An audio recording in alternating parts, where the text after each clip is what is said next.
अध्यक्ष महोदय, मंत्री महोदयांनी फार चांगलं उत्तर दिलं, त्यांचं मी अभिनंदन करतो। आपल्याला ज्यांनी चिठ्ठी दिली ते सगळं मी बोलण्याची आवश्यकता आहे असं मला वाटतं। अध्यक्ष महोदय, हे जे त्या ठिकाणी प्रशासन आहे, प्रशासन मंत्र्याला कधीच सांगत नाही की हे देणं अयोग्य आहे, हे चुकीचं आहे, अशी खालनं नोट येत नाही। नंबर 1। नंबर 2, त्यामुळे ई टेंडर प्रमाणे मंडळाने योग्य तो निर्णय घ्यावा असा आदेश देणं म्हणजे पुढच्या सगळ्या कामांची जबाबदारी ही मंडळाने निर्णय घेतलेला आहे। जयंत पाटलांनी निर्णय नाही घेतलेला। आणि माझ्या आधी ही योजना चालू होती, त्यात मंत्री असताना काय केलं हे सांगतोय, शांतपणाने ऐका। माझ्या आधी ही योजना चालू होती। ही योजना नवीन सरकार आल्यावर ही योजना पुढे चालू ठेवण्याच्या संबंधात त्यांनी मागणी केली। आम्ही सांगितलं की मंडळाने निर्णय घ्यावा। त्यामुळे हा मंडळाने त्यांना ते पप्पू यादव का कोण आहेत ना, ते चेअरमन होते, मुन्ना यादव ते चेअरमन होते याचे। अध्यक्ष महोदय, माझा मुद्दा हा आहे,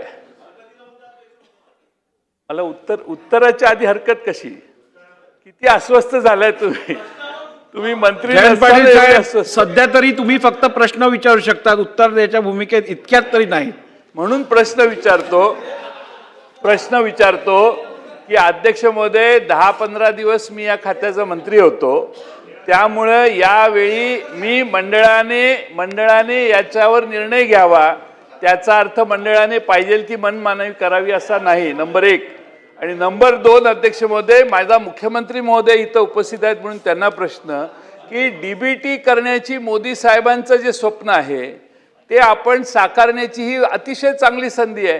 तर प्रत्येकाला अकाउंटवर पैसे देण्याची योजना ही आता आपण सुरू करावी।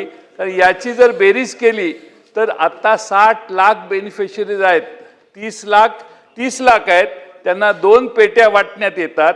6000 ची पेटी 2000लाही कोणी घेणार नाही जर आपण बाजारात बघितलं तर। आणि त्यामुळे अध्यक्ष महोदय, 3000-3,500 रुपयाच्या फरकाने आपण पेट्या खरेदी करतो आणि त्याचे निकष जे आहेत टेंडरचे ते ठराविक लोकांनाच टेंडर मिळावं असे निकष आखण्याचं काम गेले अनेक वर्ष चालू आहे।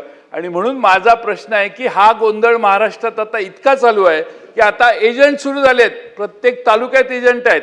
तुम्हाला अमकं मिळवून देतो, तुम्हाला पेन्शन मिळवून देतो। त्या आमचे मुश्रीफ साहेब त्याचे मंत्री असतानाही महामंडळ निर्माण झाले।